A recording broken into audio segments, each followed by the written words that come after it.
12 de abril del 2025. La lectura del día de hoy es de Juan 11, del 45 al 56.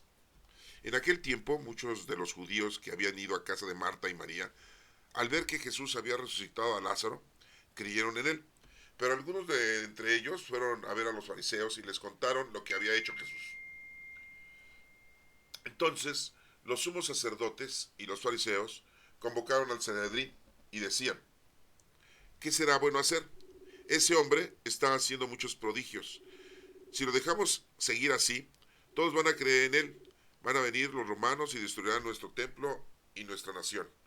Pero uno de ellos, llamado Caifás, que era sumo sacerdote aquel año, les dijo: ustedes no saben nada, no comprenden que conviene que un solo hombre muera por el pueblo y no que toda su nación perezca.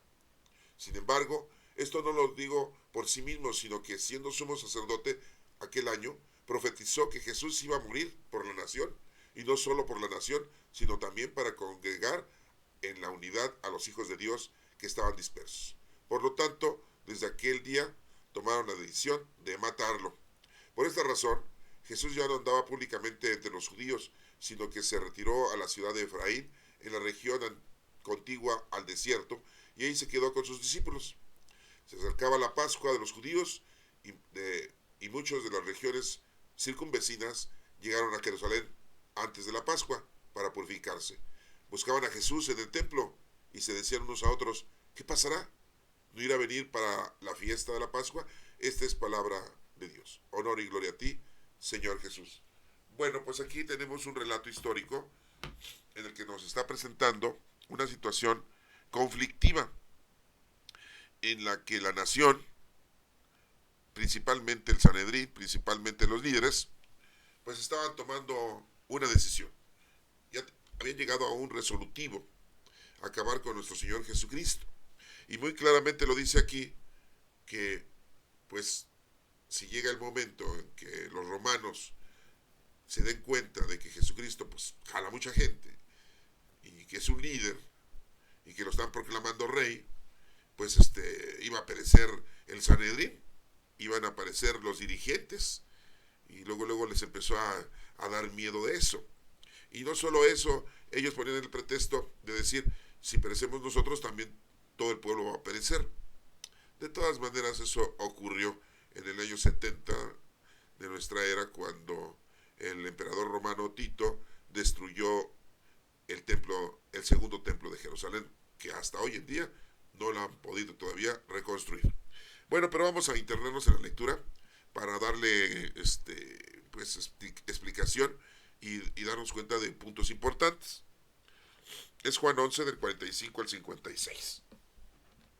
Dice que en aquel tiempo muchos de los judíos que habían ido a casa de Marta y María, al ver que Jesús había resucitado a Lázaro, creyeron en él. Pues lógico, después imagínense de ver a un personaje que ya estaba 3 días muerto, sepultado, y llega Jesucristo y lo resucita. ¿Se acuerdan de ese pasaje bíblico, no?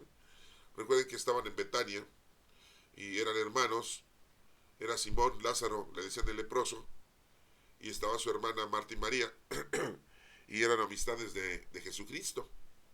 En una ocasión recuerden que Jesucristo llegó y estaba Marta y María, empezó a hablar Jesucristo, y Marta le dijo: maestro, ¿no te preocupa que María esté sin hacer nada en los quehaceres del hogar? Dile que me ayude. Y Jesús le dijo: Marta, Marta, tú afanas por las cosas materiales. María ha escogido el mejor momento, que era escuchar la palabra de Dios. Bueno, pues estas eran hermanas de Lázaro. Y Lázaro había muerto. Jesús llega, le pide a Dios para poder resucitar a Lázaro, lo resucita. Y esto es lo que vieron los judíos. Y al ver esto, pues creyeron en él. Y bueno, fueron aquí, dice, pero algunos de entre ellos fueron a ver a los fariseos y les contaron lo que había hecho Jesucristo. Entonces los sumos sacerdotes y los fariseos convocaron al Sanedrín y se decían: ¿qué será bueno hacer? Este hombre está haciendo muchos prodigios. Fíjense cómo dice aquí: si lo dejamos seguir así, todos van a creer en él. Pues lógico. Y van a venir los romanos y destruirán nuestro templo y nuestra nación. De todas maneras, como les vuelvo a reiterar, lo destruyeron en el año 70. El gobernador Tito lo destruyó. y no lo han vuelto a construir, ¿no? Bueno, pero uno de ellos, llamado Caifás, que era el sumo sacerdote de aquel año, les dijo: ustedes no entienden nada, no comprenden que conviene que un solo hombre muera por el pueblo y no que toda la nación perezca. Pues sí, de una manera mundana, terrenal, material, lo dijo él, ¿no? Mejor lo matamos y ya se acaba el. Hacían lo mismo con los profetas, siempre hicieron lo mismo los judíos. Los hacían a un lado, los martirizaban, los correteaban, los mataban. Acuérdense que Isaías fue partido a la mitad con un serrucho. Bueno, entonces decían, pues es mejor que se muera uno, no que toda la nación perezca, porque pues, los romanos se van a dar cuenta y van a destruir el templo y nos van a destruir a nosotros y la población va a estar dispersa, ¿no? Sin embargo, esto lo dijo por sí mismo. Esto lo dijo, no lo dijo por sí mismo, sino que siendo sumo sacerdote aquel año profetizó que Jesús iba a morir por la nación, y no solo por la nación, sino también para congregar en la unidad a los hijos de Dios. ¿Se dan cuenta? Sin querer queriendo, como dice por ahí un actor cómico, estaba profetizando la muerte de nuestro Señor Jesucristo y que venía para salvar a toda la humanidad. Y que todos ahora somos hijos de Dios. Y no solo por la nación, sino también para congregar en la unidad a los hijos de Dios, que estaban dispersos. Por lo tanto, desde aquel día tomaron la decisión de matarlo. ¿Cómo ven? No, sí. Luego a desaparecerlo, ¿no? Ya, como dice vulgarmente el dicho, sí, se muere el perro, se acaba la rabia, ¿no? Pues esta gente eran los dirigentes, eran del Sanedrín, conocían la ley de Dios, y hay un mandamiento muy claro que dice: no matarás.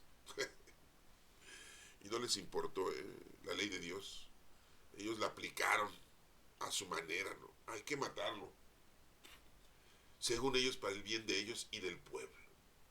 Pues así está la situación hoy en día, hermanos, con muchas iglesias, con muchos líderes, muchos gobernantes, muchos presidentes, ¿no?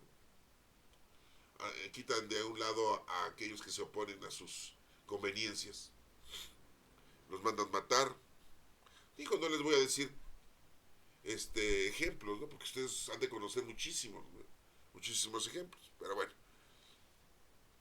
Por esta razón Jesús ya no andaba públicamente entre los judíos, sino que se retiró a la ciudad de Efraín.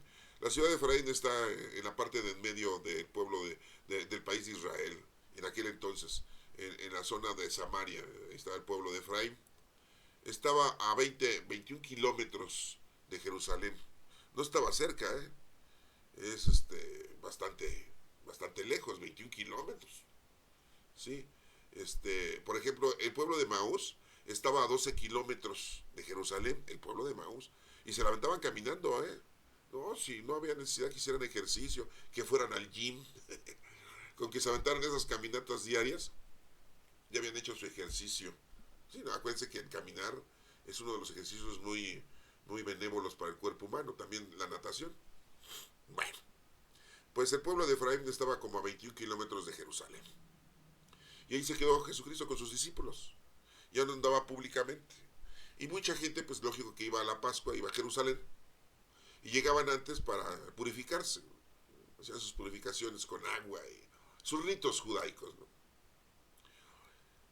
En la región contigua del desierto, y ahí se quedó con sus discípulos, dice la lectura. Bueno, se acercaba la Pascua de los judíos. La Pascua significa paso. La fiesta de la Pascua, ¿cuál es? La celebración de cada año que hacen los judíos, de que Dios los liberó de la supuesta esclavitud en Egipto. ¿Por qué digo supuesta esclavitud? Porque mucha gente piensa que estuvieron ahí 400 años siendo esclavos. Y no, hermanos, nada más estuvieron unos cuantos años, no, mucho tiempo, ¿no? Sí, porque al principio, cuando llegó Jacob con sus hijos, porque en la región había mucha escasez, llegaron a Egipto, pero ahí estaba uno de sus hijos ya siendo administrador de Egipto, del gobernador. Entonces, José, uno de los hijos de Jacob, que había llegado ahí por culpa de sus hermanos mayores que lo vendieron ¿sí? Era algún fulano que iba para Egipto, y ese llegó ahí y se lo vendió a los faraones, y José se hizo famoso porque le adivinaba los sueños al faraón. Toda esa historia ya se la sabe, ¿no? Me imagino. Entonces se volvió un administrador, y muy buen administrador, ¿eh? ¿Sí? Una de las mujeres de ahí lo quiso, pues, acosar sexualmente, ¿no? Y él, pues, no cayó en las redes, ¿no? ¿Qué cosas, ¿no? Bueno, pues el faraón lo puso como administrador de su país, porque administraba muy bien. Y cuando llegó Jacob, su papá, y los demás hermanos de las 12 tribus, pues José le dijo al faraón que era su familia, que había escasez en donde ellos vivían, y que si los podía recibir. Y sí, pues, con mucho agrado el faraón dijo, ¿cómo no? Pues es tu familia. Y les dieron el territorio de José, ahí vivieron. No vivieron mezclados con los egipcios, por muchas razones. Los egipcios veían que el pueblo hebreo pues tenía costumbres muy raras, muy distintas a ellos, ¿sí? De toda índole, ¿eh? Las mujeres no se arreglaban como las egipcias. Aparte, los hebreos eran pastores, ¿sí? Y los egipcios no tenían esa costumbre de pastorear, ¿no? Aparte, las mujeres hebreas tenían muchos hijos, y las egipcias no, tenían pocos hijos, uno, dos, tres hijos si acaso, ¿no? Las mujeres hebreas eran muy buenas para tener hijos, y las egipcias no. Muchas de ellas morían de parto, pero son muchas cosas, ¿no? No les voy a explicar todo porque estaría yo aquí. Lo pueden buscar ustedes en la historia de ellos, ¿no? Pero llegaron ahí, y ahí vivieron los primeros años, antes de que se muriera José, pues vivieron muy bien, no eran esclavos.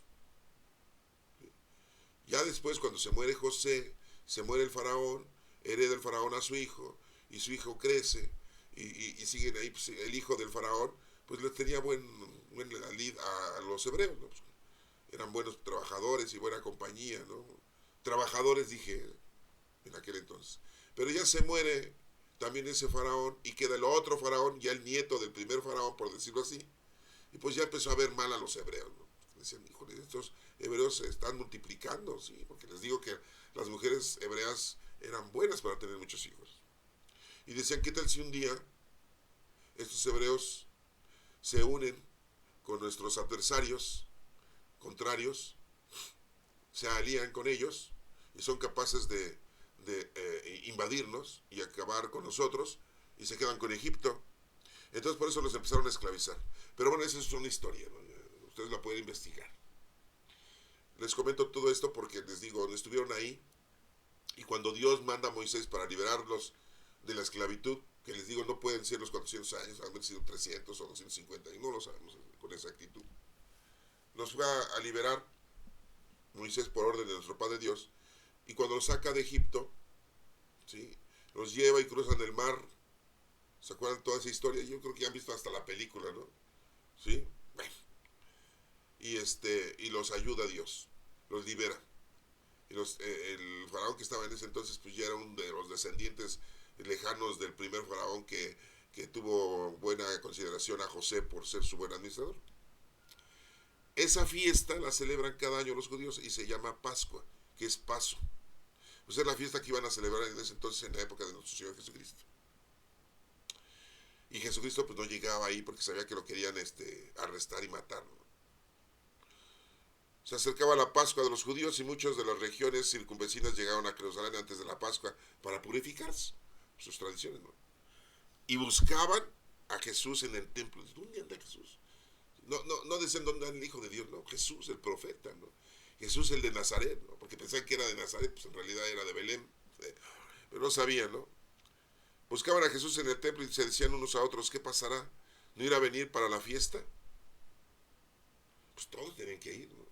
Todos los judíos, todos los hebreos. Y estaban en esa situación. Pues bueno, este es el relato que se nos presenta en este momento, hoy día sábado, con respecto a las vísperas del Domingo de Ramos. Ya mañana Domingo de Ramos, bueno, pues vamos a escuchar la lectura, va a ser de Lucas, en donde nos vamos a dar cuenta que Jesús entra a Jerusalén montado en un burrito, de una manera sencilla, de una manera humilde.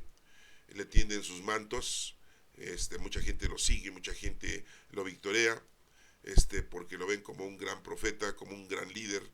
Piensan que a lo mejor él va a restaurar Jerusalén y y ya no van a ser pues dirigidos o invadidos por los romanos. Sentían que Jesús a lo mejor iba a ser como el rey David o el rey Salomón, y pues no, simple y llanamente pues tenía muchas equivocaciones la gente de aquel entonces con respecto a la personalidad de nuestro Señor Jesucristo. Acuérdense que pues no lo tomaban como que fuera el Hijo de Dios. Por eso Jesucristo en una ocasión les dijo, ¿no?, a sus discípulos: ¿quién creen que soy yo? Y ellos: no, pues que eres Jeremías, otro que Elías, o alguno de los profetas. ¿Y qué dicen que ustedes, qué dicen de mí? Y Pedro, Simón Pedro, es el que toma la iniciativa y le dice: tú eres el Hijo de Dios, el Mesías. Y Jesús le dice: eso te lo dijo mi Padre Dios, ningún ser humano te lo dijo. Y lógico, ¿se acuerdan que en la transfiguración se escuchó una voz que dijo: este es mi Hijo amado, al que tengo mis complacencias? ¿Y quién escuchó eso? Pues Simón Pedro, Santiago el mayor y Juan. También cuando fue bautizado nuestro Señor Jesucristo, se abrió el cielo, una paloma estuvo volando encima de nuestro Señor Jesucristo, y se escuchó una voz que dijo: este es mi Hijo amado, que tengo mis complacencias. Entonces pues ahí se nos damos cuenta que pues, era el Hijo de Dios, el Mesías.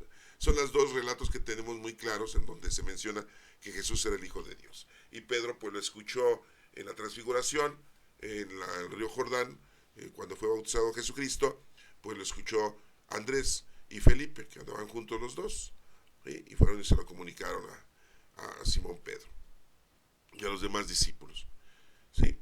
Bueno, pues todo esto es importante que ustedes también lo contengan y lo tengan para que les sirva a ustedes de conocimiento y puedan saborear, y dije saborear, y vivir estos días de reconciliación, estos días de recuerdo de nuestro Señor Jesucristo, de que estuvo aquí en la tierra con nosotros 33 años aproximadamente, pero los últimos 3 años de su vida pues las dedicó a enseñarnos, a dejarnos esta doctrina, que afortunadamente pues tenemos 4 evangelios y los hechos de los apóstoles, que es en lo que es la doctrina en donde se nos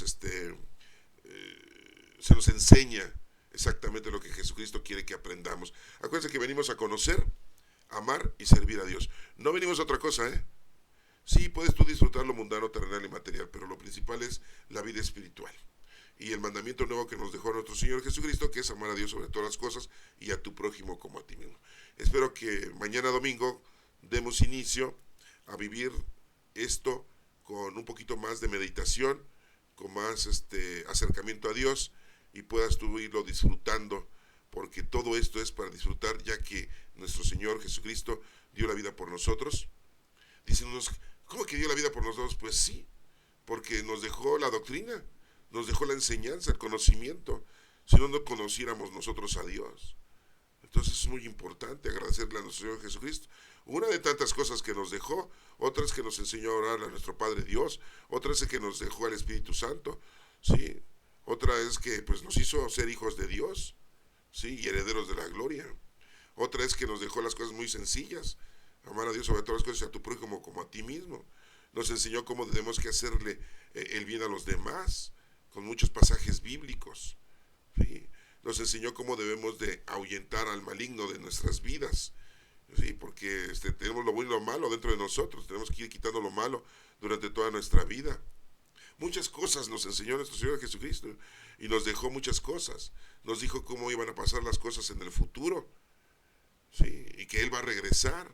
Mucha gente dice: ay, ya ni regresó, ya pasaron miles de años y no regresa. Pues qué bueno que no regrese ahorita, para ponernos a trabajar nosotros y hacer lo que nos corresponde. Pues imagínate, llega y no hemos hecho lo que nos corresponde, pues ¿qué le vamos a ofrecer al Señor?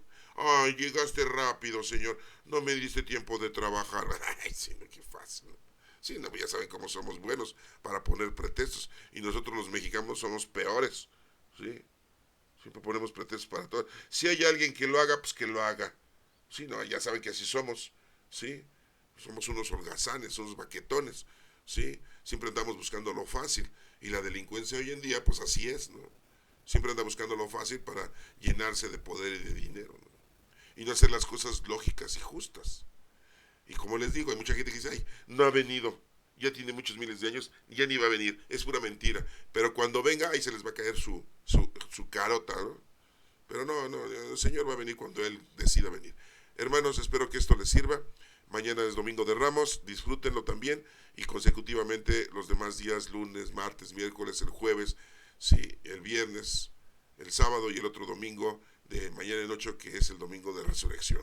Ay, qué importante es ese día. Sí, bueno, que Dios te bendiga.